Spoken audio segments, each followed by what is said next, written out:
बिस्मिल्लाहिर्रहमानिर्रहीम। अस्सलाम वालेकुम नाज़रीन, प्रोग्राम लास्ट टाइम में आपके साथ मैं हूं महरीन सब्तैन। नाज़रीन, आज गढ़ी खुदाबख्श में भुट्टो साहब की बरसी थी। भुट्टो शहीद की बरसी के मौके पर आसिफ अली ज़रदारी साहब और बिलावल भुट्टो जो है उन्होंने खिताब किया। इस खिताब में हमने देखा कि आज आसिफ अली ज़रदारी साहब का खिताब बहुत ही मुख्तसर, लेकिन बिलावल भुट्टो का जो खिताब था बड़ा ही जोशीला था। मिजाज जो था उनका काफ़ी गर्म दिखाई दे रहा था, बहुत ही घनकरश भी थी उनकी तकरीर में, जहाँ आसिफ अली ज़रदारी साहब ये कहते हुए सुनाई दिए कि हम निकलेंगे, आपको घर भेजेंगे, वक्त आ गया है कि आपको घर भेजा जाए। वहाँ पे हमने सुना कि बिलावल भुट्टो ज़रदारी ये कहते हैं कि 18वीं तरमीम को अगर छेड़ा तो हम आपको घर भेजेंगे, यानी कि मशरूत गुफ्तगू थी बिलावल भुट्टो ज़रदारी की। ये फ़र्क हमें नज़र आया बिलावल भुट्टो ज़रदारी और आसिफ अली ज़रदारी की तकरीर में। लेकिन हमें इस दफ़ा एक बार फिर से बिलावल भुट्टो इदारों पर तनकीद करते नज़र आए। गो उन्होंने इदारों के नाम तो ना लिए, लेकिन तनकीद उनकी बदस्तूर वैसे ही थी जैसे कि पिछली बार भी मौजूद थी। लेकिन ऐसे में जहन में आता है कि नैब के जो मुकदमात हैं सब पाकिस्तान पीपल्स पार्टी के ऊपर, और एक के बाद एक मुश्किलात में फंसी हुई पाकिस्तान पीपल्स पार्टी, जहां पहले आसिफ अली ज़रदारी साहब, फरियाल तालपुर, फिर बिलावल भुट्टो और अब उसके बाद सैयद कायम अली शाह, फिर मुराद शाह जो है उनको हम देखते हैं कि नैब के सामने उनकी पेशियाँ हो रही हैं। और अब तो हम ये भी देख रहे हैं कि गिलानी साहब जो उनको भी नैब के मुकदमात में बुलाया जा रहा है, उनसे भी सवाल जवाब किए जा रहे हैं। फिर हम ये भी देखते हैं कि अनवर मजीद और असलम मसूद तो पहले थे ही, लेकिन अब हाल ही में जैसे कि गुज़िश्ता दिनों आपने देखा कि आरिफ खान जो है वो भी उन्होंने अपनी वॉलंटरली गिरफ्तारी दी और उन्हें इंटरपोल के ज़रिए अब यहाँ लाया जाएगा। तो फिर ये सब चीज़ें फिर यूनुस कुदवाई का हम देखते हैं कि वो अपनी बारगेन के ज़रिए वो जो ज़मीनें वापस कर रहे हैं। तो ये तमाम तर मुश्किलात पाकिस्तान पीपल्स पार्टी की एक तरफ, दूसरी तरफ उनका तहरीक शुरू करने का इरादा, और तहरीक एक ऐसे वक्त में जब अभी उनके दाएं बाएं और लोग खड़े दिखाई नहीं देते। पाकिस्तान मुस्लिम लीग नून जो आज से 1 साल पहले इसी तरह से शायद इन्हें बुलाती दिखाई दे रही थी, और उस वक्त आसिफ अली ज़रदारी साहब वहाँ कहीं मौजूद नहीं थे, और मरियम साहिबा ये कहती हुई हमें सुनाई दी कि ये वक्त आप पर भी आएगा। और अब ये वक्त जब आ गया है तो फिर हमें पाकिस्तान पीपल्स पार्टी के साथ ये तहरीक अगर कि वो चलाना चाहते हैं तो कौन उनके साथ नज़र आएगा, ये तहरीक किस कदर एक कामयाब हो सकेगी। ट्रेन मार्च का मशवरा तो एतजाज़ सब देते हैं, लेकिन ये ट्रेन मार्च अगर रुख करेगी पंजाब का तो इस ट्रेन मार्च का क्या अंजाम होगा, इस सब पर हम गुफ्तगू करेंगे आज के प्रोग्राम में। उसके बाद हम बात करेंगे कि हुकूमत की मुआशी पॉलिसीज़ जो कि मुसलसल नाकाम होती दिखाई दे रही हैं, जिसके ऊपर तनकीद की जा रही है, बात की जा रही है कि वजह शायद मुआशी टीम है, पॉलिसीज़ हैं इनकी, या क्या जो भी वजह है। लेकिन अब हम देख रहे हैं कि एक के बाद एक आपने पहले जो बातें की गुज़िश्ता हुकूमत पर, जो तनकीद की, वही सब कुछ आप खुद करते इस वक्त दिखाई दे रहे हैं। चाहे वो बात हो IMF में जाने की, चाहे वो बात हो टैक्स एमनेस्टी की, और उसके बाद हम देख रहे हैं कि डॉलर की कीमत बढ़ती है। हम ये देखते हैं कि गैस और बिजली, ये सब कुछ क्या हो रहा है, ये महंगाई जो है ये कहाँ जाएगी, आवाम किस कदर ये बोझ बर्दाश्त कर पाएगी, और कहीं ऐसा तो नहीं होगा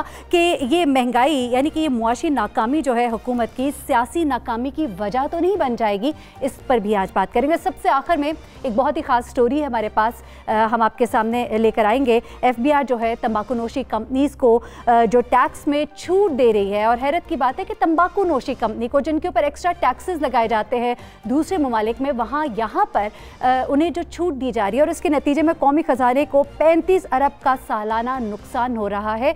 तो ये छूट क्यों दी जा रही है और किसके कहने पर दी जा रही है, ये स्टोरी हम ब्रेक करेंगे अपने प्रोग्राम के इख्तिताम में। पहले सेगमेंट में हमारे साथ जो मेहमान है मलिक खान, साबिक तर्जुमान पंजाब हुकूमत भी रहे, रहनुमा पाकिस्तान मुस्लिम लीग नून, और उस्मान डार मुअव्विन ख़ुसूसी वज़ीर आज़म पाकिस्तान तहरीक इंसाफ हमारे साथ मौजूद है, जबकि पीपल्स पार्टी से ताज हैदर साहब हमारे साथ मौजूद हैं। सबसे पहले तो ताज हैदर साहब आपकी तो ज़रा आ जाते हैं, और ये जो भी बात की जा रही है कि पहले तो लोग ये कह रहे हैं कि जी ज़रा मुख्तलिफ है तकरीर बिलावल भुट्टो साहब की और आसिफ अली ज़रदारी साहब की। एक तकरीर ज़रा मशरूत है 18वीं तरमीम के साथ, दूसरी तकरीर जो वो कहते हैं जी नहीं जी हम एहतजाज पे निकलेंगे। तो फिर क्या, किसके खिलाफ ये एहतजाज पे निकलेंगे, और क्या 18वीं तरमीम से ही मशरूत है, या बस आसिफ अली ज़रदारी साहब का पक्का प्लान है करना एहतजाज और लिखा गया है? देखिए जद्दोजहद बहुत पुरानी है, और जाहिर है कि जो मजलूम व महकूम है वो अपने इंसानी हकूक के लिए वो जद्दोजहद करते रहे, और हमें फख्र है कि पाकिस्तान पीपल्स पार्टी ने हर दौर में इस मजलूमों की जद्दोजहद की क़यादत की है, और आगे बढ़ के बात की है, और आगे बढ़ के कुर्बानियाँ दी। हमारी दीवार शोहदा पे इस वक्त तस्वीर लगाने की जगह नहीं है मजीद। बस अब ये है कि अब हालात वहाँ तक पहुँच चुके हैं कि मईशत बिल्कुल ख़त्म हो चुकी है और सियासत मईशत की बुनियाद पे खड़ी होती है। तो अगर ये बुनियाद ख़त्म हो गई है और बिल्कुल ढह चुकी है और फिर जो तरीके इख्तियार किए जा रहे हैं वो इसे और तेजी से ख़त्म कर रहे हैं, तो मेरे ख्याल से ये जद्दोजहद अब एक फैसला कुन मरहले तक पहुँच रही है।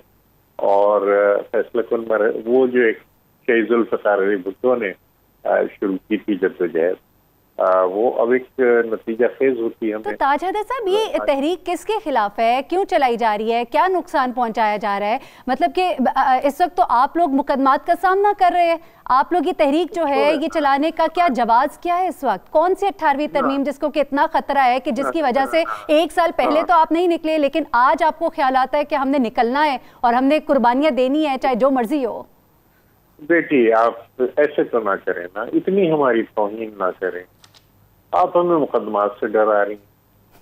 अब ये जब मैं एक नौजवान की हैसियत से सियासत में आया था, जान हथेली पे रख के आया था, और आपके क्या वो लोग जो है वो जो भी अपने बयानियां दे देते हैं कि जनाब हम ये कर देंगे, हम वो कर देंगे, आप समझती हैं कि जवाब सिर्फ इसलिए दिया जा रहा है कि इदारे क्या कर रहे हैं, इदारों को बचाना किस तरीके से, इदारे अपने काम करें। एक बात बाइस होगी, आप कहती हैं जी हम डर गए, हमें नींद नहीं आ रही, हमें ये नहीं हो रहा। अरे ऐसी बात किसी पीपल पार्टी वाले से इससे बड़ी क्या तौहीन हमारी हो सकती है कि आप हमें हर चीज कह सकते हैं लेकिन आप हमें बुज़दिल तो नहीं कह सकते ना। तो ये पार्टी बुज़दिलों की तो नहीं है, ये पार्टी जो है ये तो शहीदों की पार्टी है। मतलब ये हमारे साथ ज्यादती ना कीजिए बराए साहब, ये चले ठीक है। आप माशाल्लाह आपका एक बड़ा तजर्बा है, एक वक्त गुजारा आपने, और वो नजरियाती पार्टी और वो पार्टी जो भुट्टो की पार्टी, बेनज़ीर भुट्टो साहिबा का भी हमें लॉन्ग मार्च याद है, हमें भुट्टो साहब का मार्च भी याद है। लेकिन अब जब हम कंपेयर करते हैं तो उस कंपैरिजन में हम बात करते हैं। चले मलिक अहमद साहब आपकी तरफ आते हैं, और अभी जब मैं बात कर रही थी आगाज़ में तो हमने पाकिस्तान पीपल्स पार्टी को वो भी याद दिलाया कि जब एक साल पहले जब मियां नवाज शरीफ साहब जो है वो जब सड़कों पर थे और जब वो पुकार रहे थे, और उस वक्त हमने ये भी देखा कि चेयरमैन सेनेट का जो इंतखाब किया जा रहा था बलूचिस्तान में हुकूमत के साथ जो किया जा रहा था, और मरियम साहिबा ने जिस तरह से कहा था कि आप पर भी ये वक्त आएगा, अब वो वक्त जब आ गया है, तो क्या पाकिस्तान मुस्लिम लीग नून हमें इस वक्त पाकिस्तान पीपल्स पार्टी के साथ कहीं खड़ी इस मार्च में, इस तहरीक में दिखाई देगी? इसको मजबूत करने के लिए कोई शाना, कोई कंधा आपका मिलेगा इनको? जी आपका बहुत शुक्रिया महरीन। देखिए पाकिस्तान पीपल्स पार्टी जिन दो बातों का आपने हवाला दिए, पाकिस्तान पीपल्स पार्टी और पाकिस्तान मुस्लिम लीग नून, ये दो बड़ी मुख्तलिफुल ख्याल, अपनी मुख्तलिफ मुआशी फ़िक्र रखने वाली, अपनी सियासी नज़रियात मुख्तलिफ रखने वाली जमातें हैं, लेकिन आज ये अपोजिशन में हैं। किसी बात पे इत्तफ़ाक़ भी हो सकता है, किसी बात पे नहीं भी हो सकता। आपने रिसेंट पास्ट में देखा होगा कुछ इलेक्शंस में इकट्ठे होकर वोट नहीं दिए, कुछ में इकट्ठे हुए। किसी बात पर इकट्ठे हो जाना और ना होना यही डेमोक्रेसी है। लेकिन ये बात, ये तासुर के पॉलिटिकल पार्टीज़ का राइट टू प्रोटेस्ट जो है वो तो हर सूरत रहता है, और ताज हैदर साहब ने बड़ी अच्छी बात की है। पीपल्स पार्टी को कम से कम ये ताना तो नहीं दिया जा सकता कि वो वाक़तन किसी वजह से भी कभी किसी मसलहत का शिकार हुए होंगे। ठीक है, कुछ अपनी पॉलिटिकल रीजनिंग्स होती हैं वक्त के साथ, कुछ किसी मौके पर नहीं हुआ होगा इस तरह कि अगर मुस्लिम लीग तकलीफ़ में है और पीपल्स पार्टी साथ नहीं खड़ी होगी, लेकिन जहाँ पर मुस्लिम लीग जिस दौर से गुज़र चुकी है, पीपल्स पार्टी आज के मौजूदा सियासी हालात में उस दौर में जा रही है। तो मैं ये समझता हूँ कि ये हुकूमत के लिए इस वक्त उनका एक नुक्ता नज़र है। वो हुकूमत के लोग ये कहते हैं कि क्योंकि करप्शन के केसेस चल रहे हैं इसलिए ये मूवमेंट चला रहे हैं और इस तरह की कोशिश कर रहे हैं, लेकिन मैं नहीं समझता कि ये तासुर दुरुस्त है। ये तो एक बुनियादी मज़ाहमत है जो एक माइंडसेट के ख़िलाफ़ है, जो पॉलिटिकल फोर्सेस को दबाने की कोशिश करती है उसके ख़िलाफ़ है। और ऑब्वियसली गवर्नमेंट जो है वो उसमें फ्रंट पिलर होती है, तो फिर उसी ने इस मूवमेंट को फेस भी करना होता है और उसी ने इसका जवाब भी देना होता है। लेकिन मेरा ख़्याल है कि जो बिलावल साहब ने आज बातें की हैं, अगर आप मुझसे मेरी राय लें तो क्या महंगाई नहीं हुई? क्या ये सच नहीं है कि कोई इकनॉमिक पॉलिसी कोई अच्छी नहीं है? क्या ये सच नहीं है कि लोगों का जीना इस वक्त दूभर है और नहीं तो आपको लगता है कि पाकिस्तान पीपल्स पार्टी इस बात के लिए सड़कों पर निकल रही है, इस बात के लिए एहतजाज कर रही है कि महंगाई बहुत हो गई है, आवाम परेशान है और इसके लिए ये अपनी जान हथेली पर रखकर और अब ये ट्रेन मार्च का रुख पंजाब की तरफ करना चाहते हैं, तो ये वजह है जिसके लिए पाकिस्तान पीपल्स पार्टी निकलना चाह रही है? देखिए, ये तो बेहतर पीपल्स पार्टी बता सकती है, लेकिन ये वो है जो आज बिलावल साहब ने कहा, तो अब वो एक बड़ी सियासी जमात के सरबराह हैं और उनकी कई बात को मानने का नहीं, बिलावल साहब ने तो ये कहा कि हमारे 120 अरब जो हैं वो आपने नहीं दिए, 18वीं तरमीम को छेड़ा तो फिर खैर नहीं होगी, वो तो ये कह रहे हैं। देखिए, बड़ी जायज़ बात है अगर 120 अरब, मुझे पता नहीं है ऑनेस्टली स्पीकिंग कि अगर कोई सिंध के कोई एनएफसी का हिस्सा कोई 120 अरब का पीछे रुकता है तो वो देना चाहिए फेडरल गवर्नमेंट को, अगर नहीं दे रही तो ये एक राइट रीज़न टू प्रोटेस्ट है। उसके साथ आप बाकी बातों को तो फिर छोड़ दें, आप करप्शन वगैरह की बात को, और अगर किसी एक सूबे के इतने बड़े पैसे वफाक के ज़िम्मे हैं तो ये तो बड़ा जेन्युइन कॉज है टू प्रोटेस्ट, उनको बाहर निकल के करना चाहिए प्रोटेस्ट।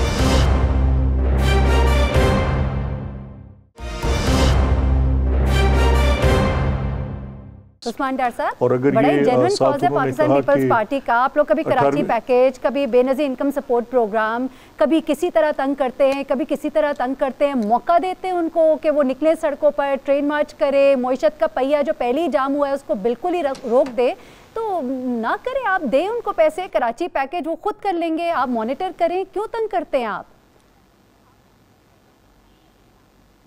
देखिए, मैं तो एक्सपेक्ट कर रहा था कि अमल अहमद खान साहब एनएफसी अवार्ड पे जो वसाइल की डिस्ट्रीब्यूशन का मसला है उस पर सपोर्ट करेंगे हमारे मौक़िफ़ को, क्योंकि इनकी जमात खुद माजी में जब ये पिछले 5 साल मरकज़ में थे और ये खुद इस बात पे ज़ोर देते रहे कि एनएफसी अवार्ड की वजह से मरकज़ हर साल मकरूज़ हो जाता है, तो आज वही बात अगर पीटीआई कर रही है कि हर साल जब हम ये फ़ंड्स तकसीम कर देते हैं और मरकज़ में 700 अरब रुपए का हसारे से काम स्टार्ट किया जाता है, यानी कि हम -700 अरब से मरकज़ में अपने जो फाइनेंशियल मामलात हैं लेके आगे बढ़ते हैं, तो इस पे बजाय कि ये माजी में इसका पोजीशन लेते रहे, आज इनका काम है इस पे बहस होनी चाहिए।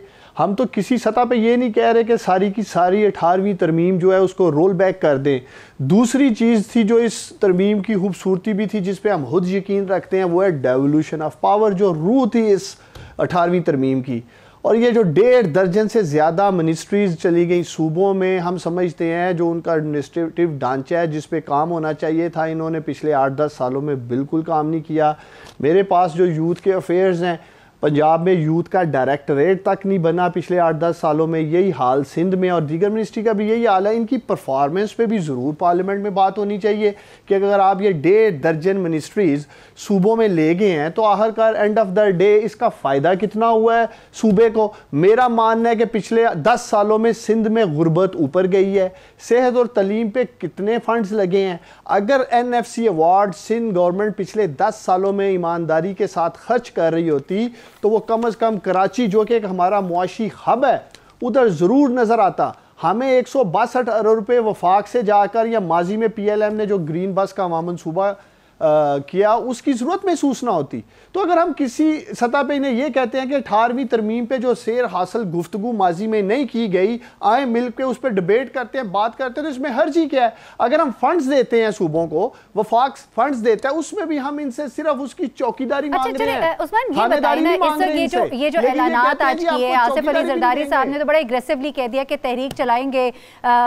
बिलावल भी कुछ इसी तरह की बात कर रहे हैं, वो कह रहे हैं कि अगर 18वीं तरमीम को थोड़ी सी भी ज़िक तो फिर क्या हुकूमत की क्या स्ट्रैटेजी है? इस वक्त तो आप लोग बहुत और मुश्किलात में घिरे हुए हैं, मईशत का पहिया वो जो मैं बार बार कह रही हूँ जाम हुआ है, तो क्या आप लोग सहार पाएगी आपकी हुकूमत एक और धक्का? देखिए, तहरीक जो है वो एक आइडियोलॉजी के साथ लेके आगे बढ़ी जाती है, उसके पीछे एक नजरिया होता है अपने कारकुन को, अपने वर्कर को निकालने के लिए। पीपल्स पार्टी वाले क्या नजरिया पेश करेंगे अपने वर्कर्स को? चले आए सिंध से मिलकर इस्लामाबाद पे चढ़ाई करते हैं, चूँकि आसिफ अली जरदारी के करप्शन और मनी लॉन्ड्रिंग केसेस का फैसला होने वाला है। मंतकी अंजाम तक पहुंचने वाले हैं। या जिस तरह आज इस्लामाबाद हाई कोर्ट ने इन्हें नोटिस जारी किए हैं, इनकी जो नहली की तलवार वहां लटक रही है, उससे बचने के लिए लोगों को कहेंगे आए हमारा साथ दें। आज इनके पास नजरिया क्या है? देखिए, जिस महंगाई की ये बात कर रहे हैं, मैं दोनों मोअज़्ज़ज़ मेहमानों को सुन रहा था। आप काइंडली मेरी मीडिया के तमाम एंकर से रिक्वेस्ट है, आपसे पूछ लेते हैं ताज हैदर साहब क्या नजरिया है वो जो पाकिस्तान पीपल्स पार्टी, वो उस्मान साहब आपसे सवाल कर रहे हैं। आप दें, फिर मेरा इसका भी जवाब लें जरा, जो मैं पूछने लगा हूं इन दोनों से जल्दी से। मेरे मीडिया के तमाम एंकर से ये रिक्वेस्ट है कि जब आप इकोनॉमी पे शो करें तो हमारी 2018 की जो 8 माह की परफॉर्मेंस है और इनकी 2008 और 13 के भी 8 माह कौम के सामने रखें। 2008 में अगले सेगमेंट में बिल्कुल हम उसके ऊपर डिस्कस करेंगे। ताज हैदर साहब क्या नजरिया लेके पाकिस्तान पीपल्स पार्टी निकल रही है? वो फवाद चौधरी साहब तो ये कहते हैं कि जब भी पाकिस्तान मुस्लिम लीग नून या पीपल्स पार्टी दोनों में से कोई भी मुश्किल में जब फंसती है तो वो सड़कों पे निकल आती है, अपने आप को बचाने के लिए सड़कों पर निकल आती है। तो नजरिया कौन सा जो उस्मान साहब पूछ रहे हैं उसका जवाब दे दे। वो जो सिंध कार्ड की अब बातें हो रही है कि सिंध कार्ड को इस्तेमाल किया जाएगा, सिंध का जिक्र कर रहे हैं बिलावल साहब, तो क्या ये वो होगा नजरिया जिसको लेकर चलेंगे? देखिए, मैं एक अल्फाज में कह दूं, एक जो बुनियादी हमारा और उनका फर्क है कि वो कह रहे हैं कि हम सिंध को पैसे देते हैं या हम सूबों को पैसे देते हैं। जो हमारे नजदीक हकीकत है वो ये कि सूबे जो है वो टैक्स देते हैं और उससे विफाक का खर्च चलता है।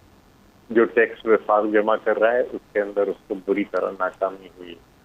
हमने अपने मैनिफेस्टो में कहा था कि सूबे जो अपने टैक्स जमा कर रहे हैं, जो सूबाई टैक्स है, उनके अंदर बहुत बड़ी ग्रोथ हुई है। इस साल भी 18% ग्रोथ सिर्फ सिंध के अंदर।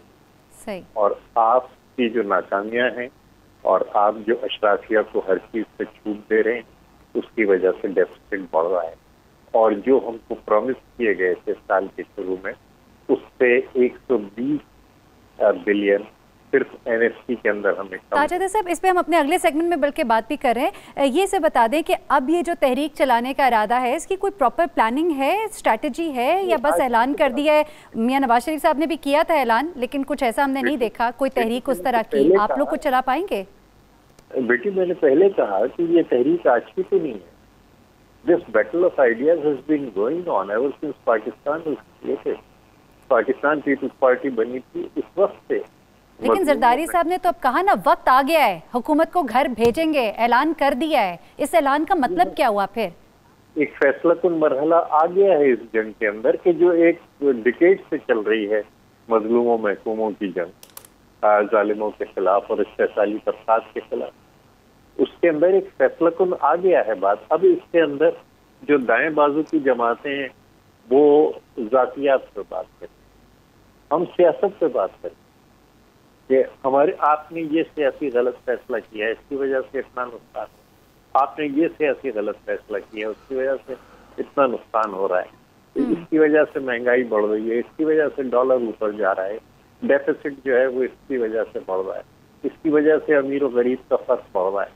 तो ये तमाम हमारी सियासत होती है। आप कहते हैं नहीं जी आपके जूतों पे पॉलिश नहीं है, आपके बाल तो पहने हैं, आपके, तो ये जातियात से, और ये सिर्फ पाकिस्तान में नहीं होता, दुनिया के हर मुल्क में जो दायां बाजू है, जो तारीख को पीछे की तरफ ले जाना चाहता है, वो जाती हमले करता है और वो उंगलियां उठाता है और वो ऐसे इल्जाम लगाता है जिसका उनके पास कोई सबूत नहीं होता।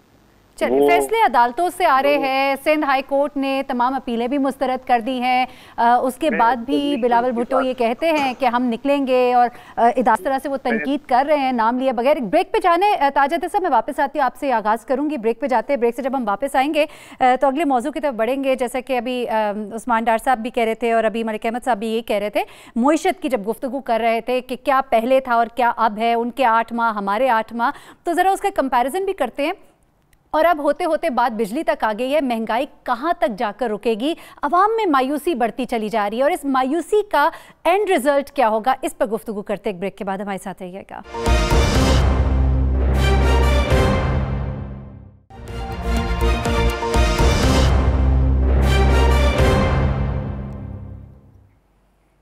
वेलकम बैक नाज़रीन।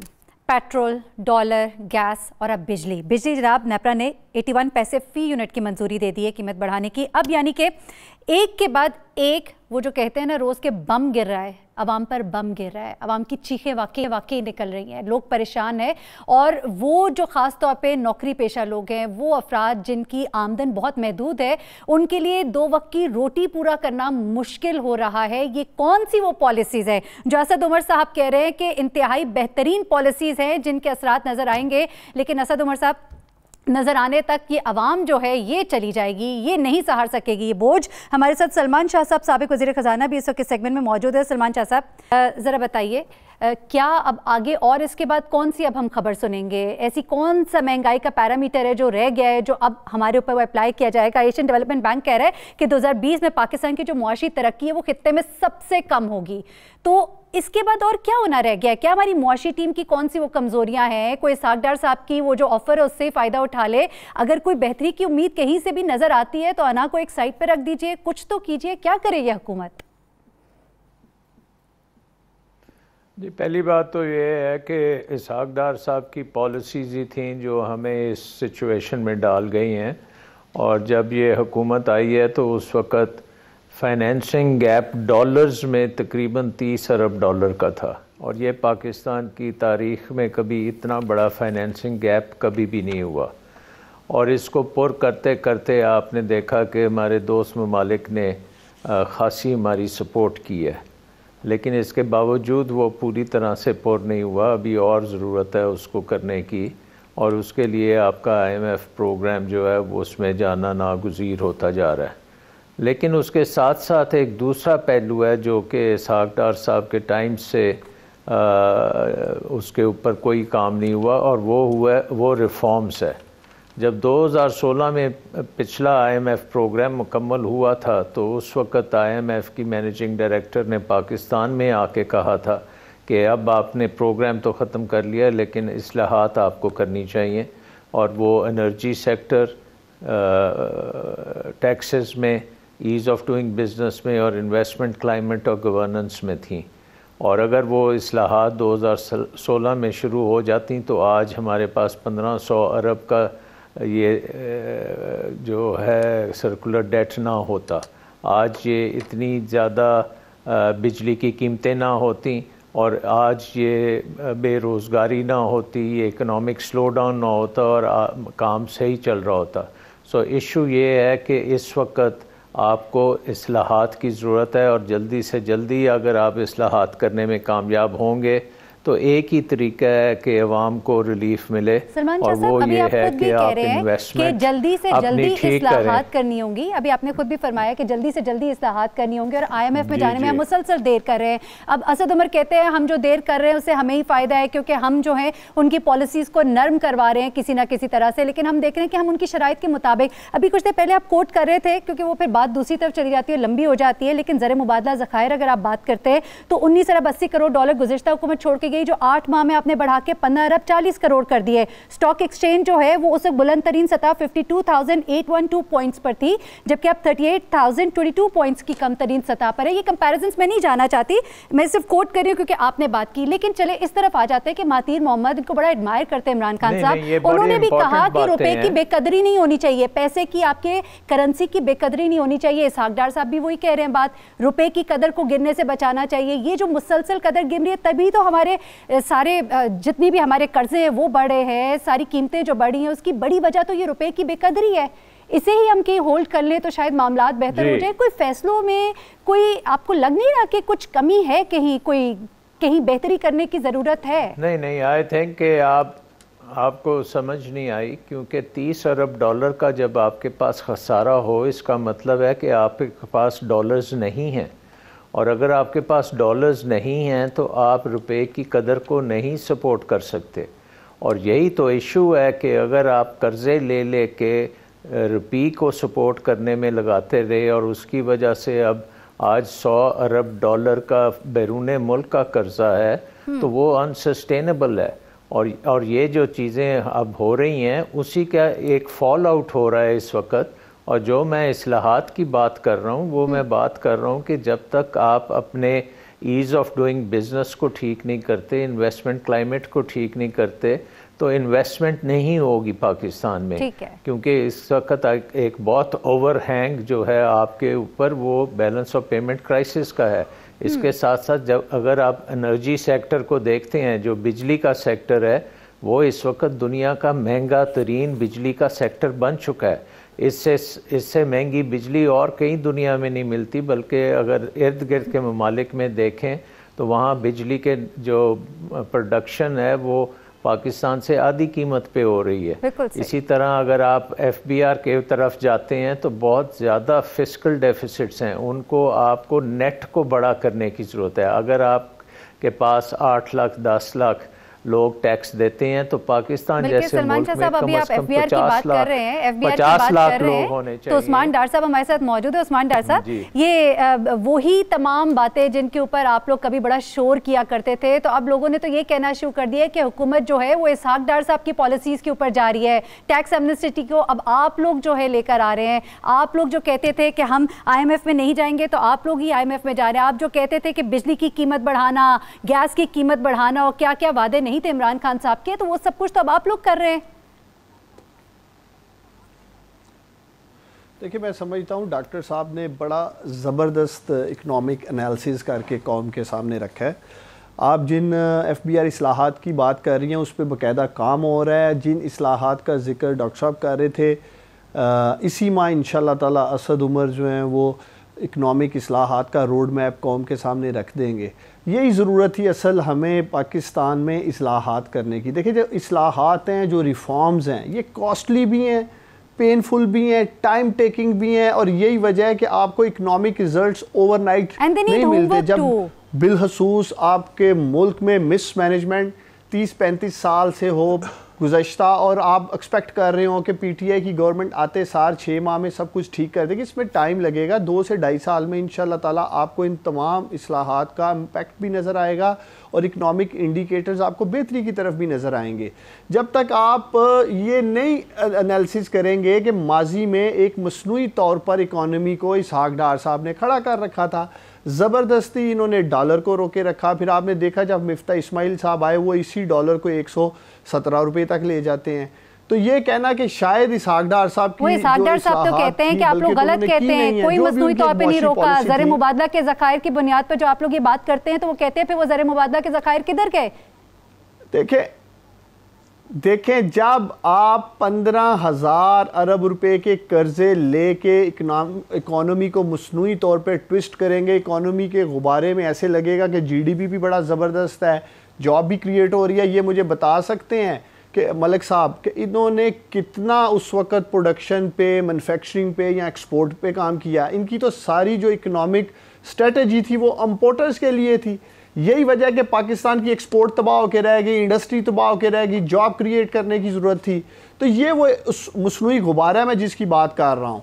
और दूसरी बात देखें, असद उमर साहब जो इकनॉमिक रोड मैप रखने जा रहे हैं, असल बुनियादी बात यह है कि जिन इस्लाहात का मैं डॉक्टर साहब की बात से मुतफिक हूँ कि जब तक हम पाकिस्तान की इकॉनमी के कोर इशू को एड्रेस नहीं करेंगे वो गैर इस्लाहात के हो ही नहीं सकता।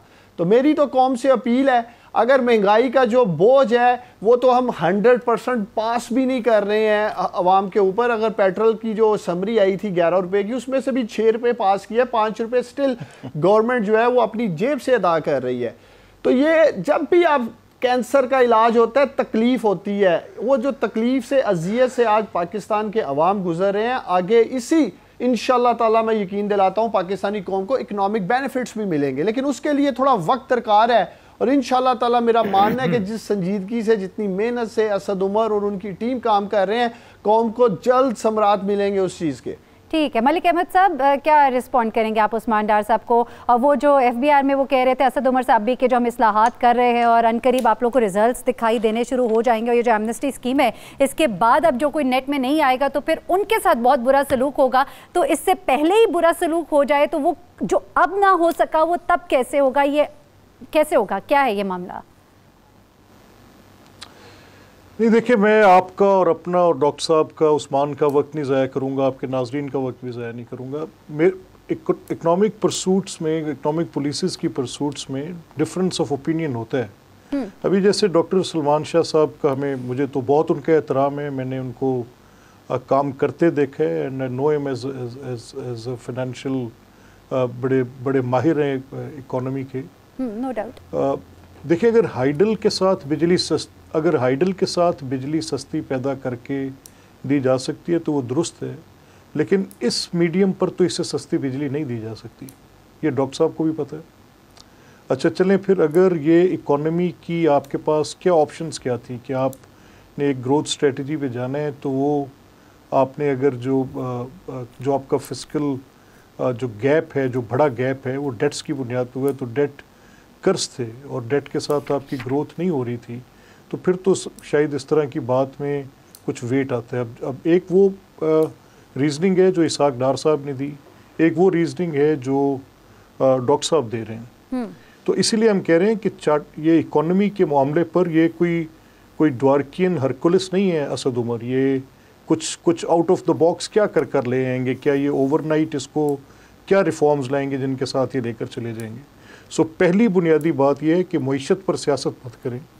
देखिए कुछ आप डॉक्टर साहब के तजर्बे से सीखें, जब जनरल मुशर्रफ का टाइम था तो तब भी एक रीजनिंग यही दी जाती थी कि ये इन्फ्लेटेड इकोनॉमी है, इसका ग्राउंड के साथ कोई रीज़न ताल्लुक़ नहीं बनता, और ये एक बिल्कुल हाइपोथेटिकल अजम्पटिव बेसिस पर ये बात की जाती थी, और ये इसको एक इस अंदाज में लेकर किया जाता था। और इन जिन 35 सालों का उस्मान जिक्र कर रहे हैं उनमें 10 साल वो भी थे जिनमें से 5 साल स्टीयरिंग पे डॉक्टर साहब थे। सो मेरा ये मानना है कि मईशत पर सियासत मत करें। अगर मईशत पर सियासत करेंगे तो इस पॉपुलर बेस को ये लूज़ करेंगे जिस पर ये खड़े होना चाहते हैं। चले मेरी अगर मुआशी पॉलिसी, मेरे तजर्बात से, मैं भी इस मुल्क के अंदर रहता हूँ, मैं इनसे ज़्यादा मुहिब वतन हूँ, मुझे इनसे ज़्यादा पेट्रियटिज़म का दावा है। मैं किसी सूरत भी ये बात नहीं कहूँगा कि ये मुझसे कम होंगे, लेकिन व्हाट इज़ इट, ये है क्या? अगर तो ये कुछ चार्टर ऑफ इकोनॉमी पे जब अपोजिशन लीडर ने ये प्रपोज़ किया था तो कुछ गलत किया था। उन्होंने कहा था कि आए बैठें और बात करें, मेरे तजर्बात से सीख लें, अगर मुझसे कुछ कहीं गलत हुआ तो आगे बेहतर कैसे करना है। ये ऐसे नहीं होगा कि एक सुपर ह्यूमन करैक्टर है असद उमर और वो इस तरह से कुछ नतीजा निकाल कर खड़े हो जाएंगे और वो रिफॉर्म्स ले आएंगे जो रिफॉर्म्स डॉक्टर सलमान शाह नहीं कर सके, जो रिफॉर्म्स इसहाक डार साहब नहीं कर सके, जो रिफॉर्म्स डॉक्टर हफीज़ पाशा नहीं कर सके, तो ये असद उमर कैसे वो रिफॉर्म्स कर लेंगे।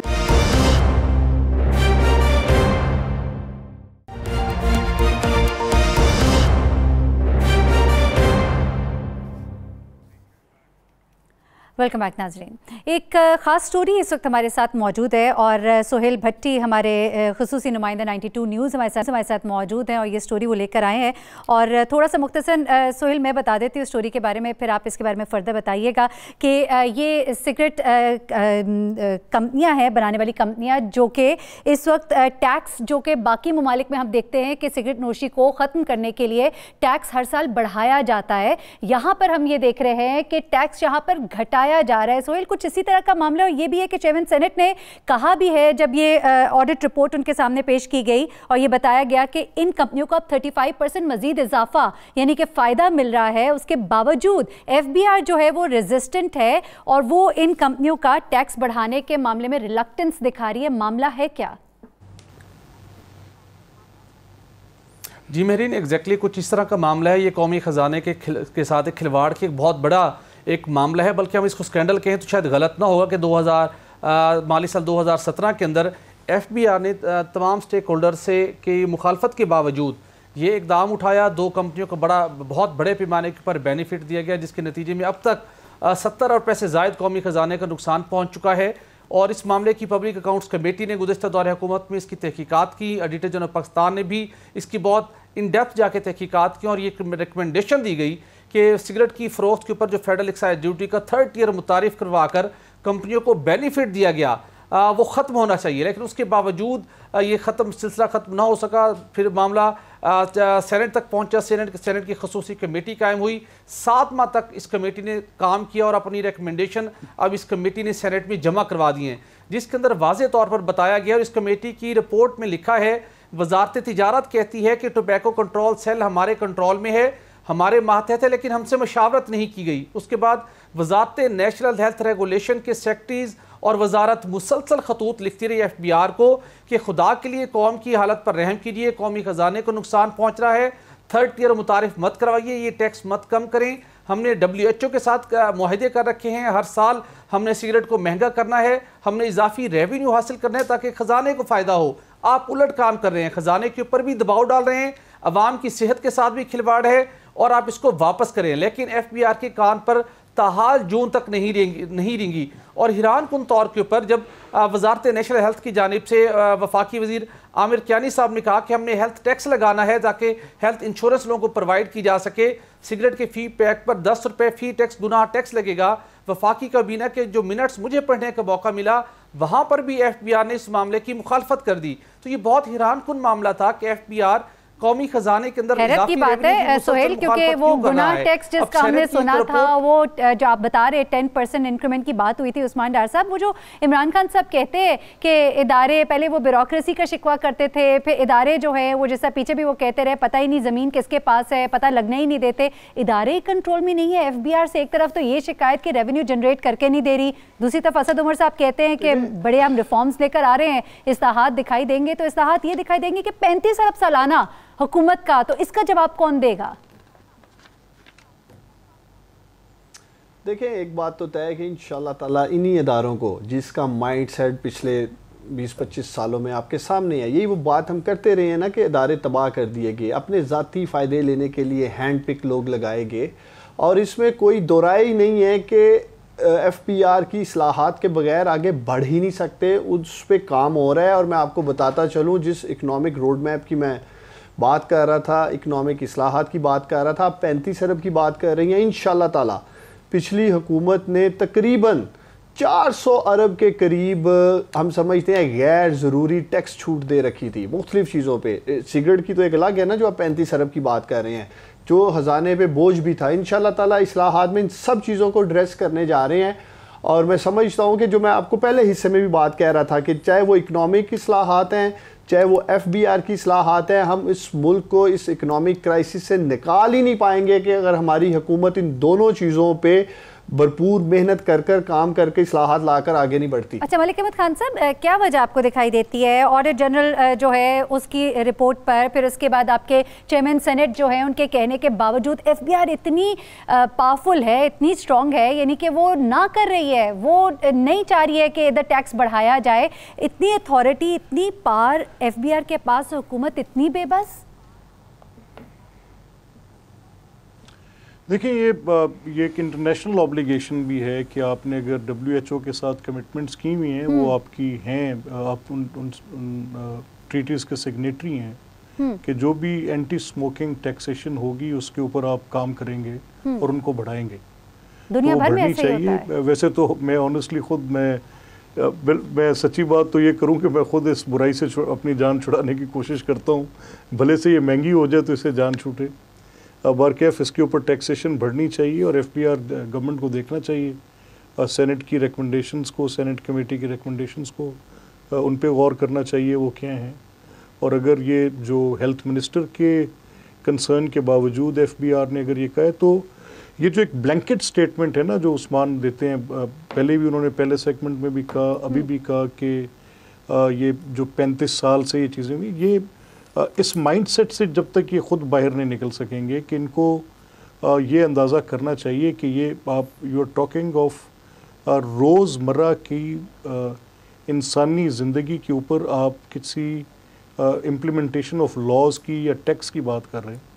तो ये ग्रेजुअल चीज़ें होती हैं, कुछ मैंने बेहतर किया होगा, कुछ मुझसे पहले बेहतर हुआ होगा। और अगर आपके पास KP का एक एग्जांपल है, मुझे बिल्कुल मुकम्मल नाकामी हुई है कि मैं खैबर पख्तूनख्वा में इनके 5 साल में कुछ बेहतरी की, वो इनकी रेवेन्यू कलेक्शन में कोई बेहतरी देखी हो मैंने कतन नहीं देखी। मैंने इनके वहाँ पे कुछ टैक्स रिफॉर्म्स प्रोविंशियल एम्बिट में देखे हों, कतन नहीं देखे। तो ये काइंडली स्वीपिंग स्टेटमेंट्स, मैं एक पॉजिटिव नोट पे बात करना चाह रहा हूँ क्योंकि आपके पैनल में गेस्ट ऐसे थे, मैं डॉक्टर सुलेमान भी थे, मैंने बिल्कुल बैशिंग नहीं की और मैं कभी कोई ब्लेम गेम में नहीं जाना चाह रहा हूँ। मेरा सिर्फ इतना मुद्दा है कि टैक्स नेट बढ़ना चाहिए, टैक्स नेट वाइडन होना चाहिए। क्यों 22 करोड़ लोगों को पालने के लिए सिर्फ 11-12 लाख अफराद हो, ये ज़रूरत है। ये मैं भी टैक्स दूं, हर कोई दे, तब जाके ये गदागरी वाला जो बाउल है जो आज इनके हाथ में है, जो पिछले चंद महीनों में तारीख के सबसे बड़े कर्जे लिए गए।